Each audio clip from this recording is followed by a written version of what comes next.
options he has besides trying to replace the guard. Whatever time he's exposing himself, exposing his back, you have opportunity to take the back. Requires time, okay, you understand, okay? But every time the person turns sideways, doesn't matter to one side or to the other side, when you do side control, the back will be exposed. You just need to know what kind of back take you're gonna use, okay? From the half guard position, because it's really hard to him turning sideways, I need to make the position happen, okay? And the way how I'm gonna do that is controlling his upper body very well and putting my lower body in the right position, okay? So that's the position we're gonna work today, and then after that, we're gonna start training, okay? So a few things I saw yesterday during the specific situation during the half guard. So remember, guys, your outside leg, the leg is outside. You cannot be square like that. If you're square, it's way easier to the person getting under. You need to try to glue your knee on the side of the hips, like this. More less space you do, better be for you on top, okay?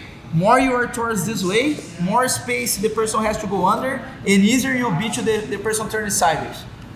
You guys already know that, like when you have a half guard position, on bottom, if you're flat, it's bad. You know the person is gonna try to be sideways, like this.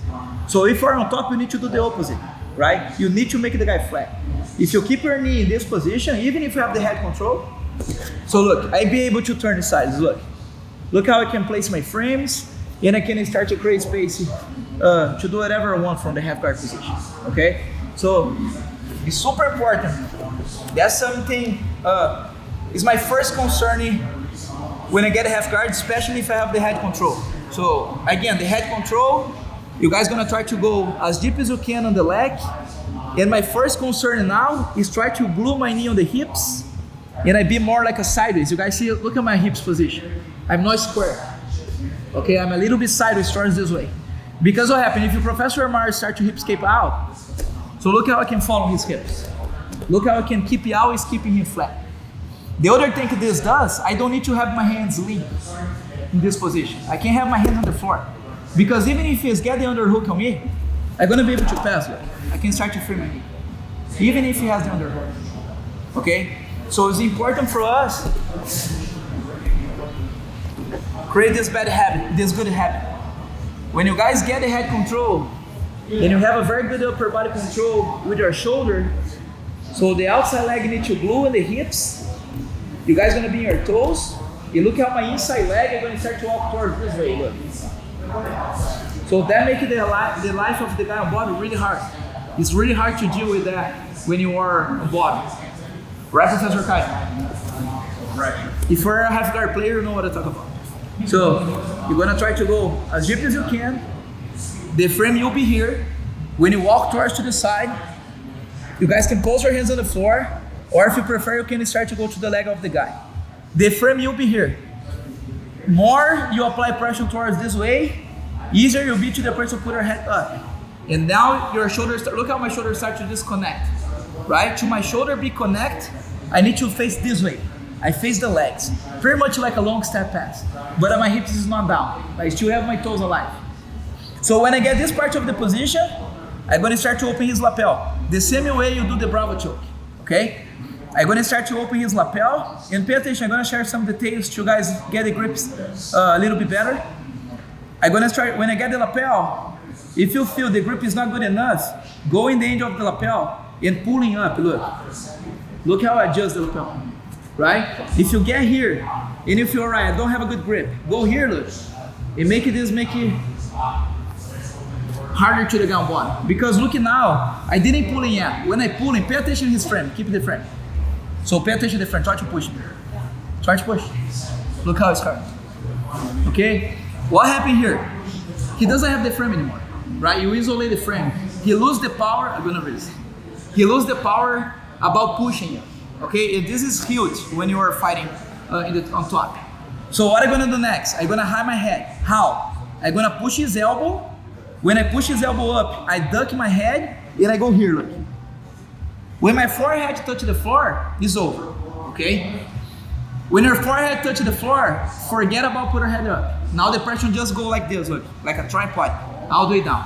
I'm gonna push, I duck my head, I place my head underneath, I'm gonna place my head in this position, and I'm gonna keep here. So look at how I have a really strong balance. Okay, I have my hands on the floor, I have my outside leg, I have my toes, my hips in the right position. Doesn't matter how much he's moving here, he's not going anywhere, it's over, right? I will be able to pass or get the mount or take the back. We're gonna take the back today, okay? So now pay attention, guys. A lot of people, that's something I shared last week. A lot of people have a lot of hard time in doing this, getting this wind swiper motion, okay? Especially when the person is smart on bottom, he's gonna try to bring his legs towards this way. Omar, bring your, yeah, like this. Okay, a smart person on bottom, they're gonna do that, okay? Because now look how it's hard to get a hook. What is important here, look, I'm gonna bring this leg, so look at my right leg. I'm gonna bring my right leg towards this way, look. Now it's way easier to get my hook. That makes sense? So look, in the same time I wind swiper my leg, I bring this leg here towards this way, look. Because I know Omar is gonna try to bring my leg the other way, Omar. So look, is this. Remember what I said last week? Your foot is gonna you're gonna make a hook behind his knee. But what is gonna push his leg is your shin. You're not gonna push it downward to the side, you're gonna push back, right? So look, I'm not gonna push to the side, I'm gonna push back, straight down, like this, look. Okay? So I have the trap, I have my hands on the floor posting, I bring my leg a little bit towards this way, just enough to my hook go there. Now I'm gonna use my shin to push his leg towards that way, and I'm gonna start to slide my knee out. Now I ask you, what's the options I have here when my knee go out? Yes, side. Yes, what else? What else? Go to the mount, what else? Go to the side control using what kind of path? Knee slice, right? I can go here. Look, I can start to go a very deep knee slice, look. Okay, super hard to defend. I can go to the mount position, or I can go to the back. So how I go to the back, pay attention. I frame it, I push, I slide my knee. Now this knee, I'm gonna place my knee as deep as I can close to your shoulder. Imagine you're going to the S mount, but you're not gonna stop in the mount because your leg is still there, the other leg. So look, I'm gonna slide my knee all the way this way. My leg is gonna become the first hook in the back, look. Even if you're holding my leg. You guys see? So look, they're bringing it this way. And look how I'm gonna have a really deep back attack. A lot of people finish even with this grip, guys. Like some people tap in this position. If the person starts to turn towards this way, control the shoulder, look. Bring the shoulder back to get our second hook. So the shoulder is the key in this position. Okay, so look, you get the underhook, you pull the shoulder towards your chest, you stretch the guy out, and you get a second hook. How it feels like, Omar? Bad, right? Yeah.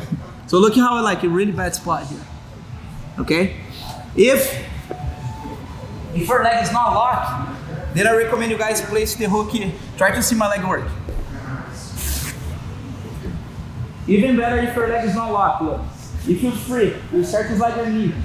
And your leg is free here, look. You place your leg kind of like S mount. Then you bring the guy back, look. Now look, I go to the shoulder. If I'm kind of like a low, I do a little hip escape. I pull him in towards me. I stabilize that in the back, look. And I have. One more time. So we're gonna hug the head. I'm gonna walk towards this way. I'm gonna start to free my knee a little bit. I start to bring this foot close to his butt. I hide my head and I give the lapel. When I give the lapel, if I wanna adjust, I go here, look. I kill his frame. Now, I'm gonna push his elbow. I duck my head and I place my head underneath. And I walk in, look how I don't leave my head here, look. I walk my head towards to his shoulder. I don't leave down. I move a little bit up. He's trying to bring my leg this way. I bring his leg back. I make my hook. I push all the way back. When he starts to slide my knee starts to slide kind of like a smile, look. And I use this grip to bring him back, look. Even if I end up like this, I do a little hip escape, look. And I have the back. I get the grip, I pull him towards me, and I have the second hook. when I'm gonna give you guys advice. When you get this part of the position, you have a full control. So when you get here, you have a full control. When you start to free your leg, you need to decide what you're gonna do. Like during sparring, you need to have a clear in your mind what you're gonna do. If you're gonna get them out, if you're gonna slide your knee, if you're gonna pass, or if you go to the back. Okay? So keep that in your mind. Like when you're doing the drills, so when you're here, you need, all right. So that part of the position, if you're a sparring situation, I already know, all right, I'm gonna pass. I'm gonna get him out. I go to his back. When I like to go to the back, when the person turning more towards this way. Because to release the pressure, he's gonna try to move this way. Because there's a lot of pressure here. When I start to slide, he's gonna say like, the knee slide is coming. He's gonna try to become a little ball like this. Because he knows if he stay flat, it's easier to get them out and it's easier to slide the knee. When he's becoming this small like that, boom, back is the best option. So you here, the person become a little ball, look. You guys see how it's smooth, right? I pull his knee, his shoulder towards me, boom, get it back. Okay? Any questions? Any questions? Let's try, do both sides with your bottom top. One, two.